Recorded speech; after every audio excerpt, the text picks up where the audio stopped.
Hello, everyone. I'm Austin Erickson. I'll be giving this talk today about secondary effects of virtual temperature-associated stimuli on people's perceptions of duration. So a few years back, we saw some interesting work by Christian Sandor's group. It was a paper called Burn AR by Ware et al. And it started off as a demonstration where they showed that they would have these users come up and hold out their hands, and in the AR headset they would show these virtual fire or virtual flames that would appear over the surface of their hand and would interact with their hand motion as well. An unintended side effect of this demonstration was that a lot of the participants actually felt as though their hand was warming in response to this virtual fire. So a significant amount of their participants experienced that sensation. Some even experienced it so strongly that they felt like they needed to discontinue the demonstration. So it's very interesting that with these virtual effects, we're able to achieve these effects that our participants are considering to be physical.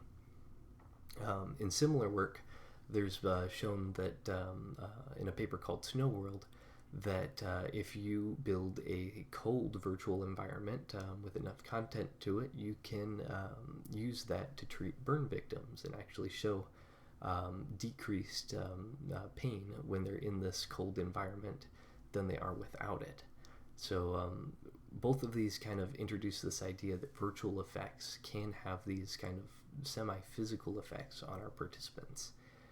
My group did one study in this as well, and we investigated both warming and cooling sensations, and were able to achieve both with significant results with virtual fire and virtual kind of icy fog. Additionally, we looked at the location of the stimulus and found that it doesn't even need to be just over your hand, that you can place it in the environment around the user and still achieve similar results. So in the psychology literature, there is a large body of research that looks into a relationship between body temperature and sense of duration. So basically, if you have a participant who's sitting in an ice bath and you ask them to count to 30 seconds or estimate when 30 seconds have gone by, they will tend to overestimate that time interval. They maybe will count to 35 or to 40 seconds, while thinking that that time interval was actually 30 seconds. So it's interesting. The similar thing happens when their body temperature is increased physically. Psychologists believe that there's a quickening of the biological processes that make these participants underestimate the time intervals. So they'll maybe only count to 20 or 25 seconds. Instead of reaching the full 30. They'll think that that 25-second interval has been a full 30 seconds. So both of these effects are a direct consequence of body temperature, and we've shown in this previous literature, in the previous AR work, that we're able to achieve significant effects on people's perceptions of their body temperature. So we're interested in seeing if we can achieve these time effects as well. Before we get into the details here, just a quick review of the difference between a primary and a secondary effect. Of course, a primary effect is a direct consequence of a stimulus or an action. So I'm near a fire and now I feel hot, or my hand is on fire virtually and now it feels warm. Whereas our secondary effects or second order effects are a direct consequence of another consequence. So X causes Y and then Y causes Z. So for instance, we're in our cold water, we're in our ice bath, now we feel cold, and as a result of our body temperature decrease, we're now overestimating our time intervals. So we're interested in the secondary or second order effects for our work here. What's interesting is that a lot of AR research right now is only interested in primary effects. Second order or secondary effects are investigated somewhat in the more social behavior studies, but less so in general. So we were interested in looking into what types of secondary effects can be achieved with virtual stimulus and what the limitations of virtual stimulus are compared to a physical stimulus. So this led us to two research questions The first is we have these virtual temperature-associated stimuli, such as fire or virtual ice. Can we achieve these second-order effects on perception of time? Our second is that if we can achieve these effects, how does the location of the stimulus impact the effect? So we designed a study around these questions. Ended up being a 2x3 full factorial within subjects design with 18 participants. So we had two variables, one of which is the apparent temperature of the virtual stimulus. So it could be either hot by being displayed with flames, or it could be cold by being displayed with snow or icy fog. We had an additional variable, which was the location of this virtual stimulus as well. So that location could be in direct contact with the user, where it's showed over their outstretched hand. It could be in indirect contact with the user and shown in the room around them, but not directly touching them. Or it could be in simultaneous contact, where it's both on their hand and in the room around them at the same time. We had two measures for our study here. The first is on the primary effect, which was their temperature perception. So to do this, we use the ASHRAE scale. It's a common scale used for judging environment temperatures. And we ask our participants to rate both their body temperature and their environment temperature after each condition using the scale.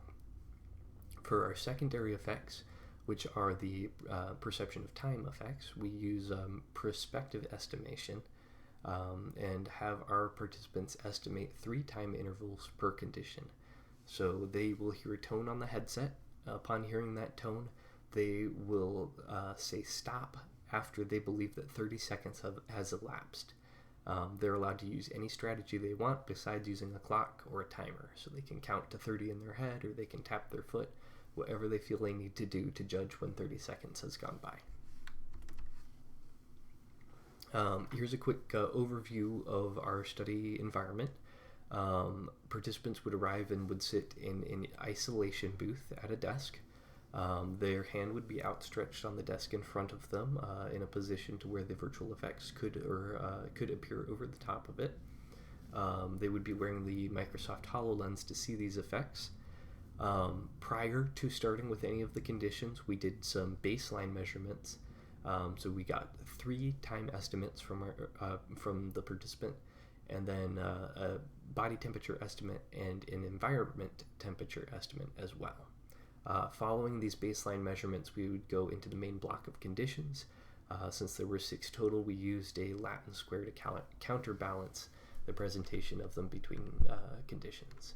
After experiencing all of the conditions in the study, we went ahead and did a quick post questionnaire with some demographics and short responses. So to visualize what was happening to our participants here, we have our direct contact or on-body conditions. These could be either hot or cold. So for the hot conditions, we have fire, which appears over their outstretched hand, and we have a ball of icy fog, which would appear for the cold conditions. These were paired with crackling fire sound effects or with kind of a howling wind sound effect as well. For our indirect contact or in-room located effects, there would not be anything over the user's hand, but 2 things would happen in the room around them. The first is that the floor would change depending on the temperature, so it would either change to look as though it had turned into lava, or it would change to look like it was covered in snow. And then the second is that other effects would happen on the walls and in the area inside the room. So if the users were to look up, they would see that there were clouds surrounding them with snow coming down from the clouds. And then in the hot conditions, they would see flames creeping around the walls in the room with them. For our third location, the simultaneous contact, we simply combined these two pairs of stimulus. So in addition to like having the fire in the room around them and the lava on the floor, they would also have that flame appear on their outstretched hand. So here's our first page of results. We'll go ahead and start out with the primary effects, which were their perceptions of temperature in general. So this slide shows their body temperature estimates after experiencing these conditions. We use the Ashray scale, which is displayed on the left side there. So as you can see, the number 4 means neutral. Anything higher than that means warm or hot, depending on the magnitude. Anything lower than the number 4 means cool or cold, also depending on the magnitude. So if we follow that number 4 horizontal line across, we see that our conditions are actually warmer or colder, depending on that apparent temperature. This was a significant main effect. So for any location that we displayed those stimulus, it did impact their perception of their body temperature. We also did measures of their environment temperature. So we asked them how warm or cold they felt the room to be. And again, we did see this significant impact of these virtual effects on their sense of environment temperature, although with more variation in the hot conditions than we had for the body temperature. So we were able to achieve these primary effects on our users' sense of temperature for both their body and for their environment around them. Now we come to our secondary effects, which are their time estimates.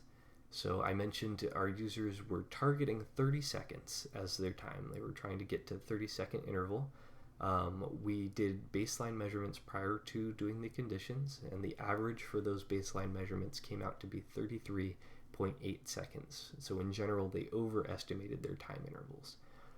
When we look at the condition estimates compared to this baseline, they are all right around that same area. So we did not actually see any significant difference between their temperature estimates between hot and cold temperatures, or between their temperature estimates compared to their baseline average. So this brings us back to our research question, which was, can we achieve these secondary effects on the user's perception of duration? And in our case here, we did not. There was no significant differences that we were able to collect. We also did a power analysis, which suggested the effect size was 0.005, or very small effect, which would need 214 participants to measure.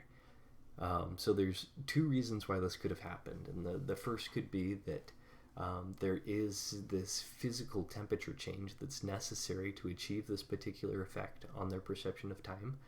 And that we're not achieving that physical temperature change, even though we are achieving a significant perceptual change. The second could be that the realism of our AR effects is just not quite there to be able to induce these secondary effects. So as a general takeaway here, we were able to achieve these interesting primary effects on their perceptions of temperature, but not those secondary effects on their perception of time. In general, secondary effects are pretty under-investigated in AR, and we think there is potential there for future work. We're interested in seeing what types of AR stimulus may be able to induce other types of secondary effects. And then we're also interested in seeing if we may be able to design AR stimulus that's capable of controlled physiological changes. So we're able to affect their perceptions of temperature, but can we design a stimulus that actually raises or decreases their body temperature? That would be interesting to see. Thank you guys so much for your attention, and I will be around in the chat to answer any questions. Thank you again.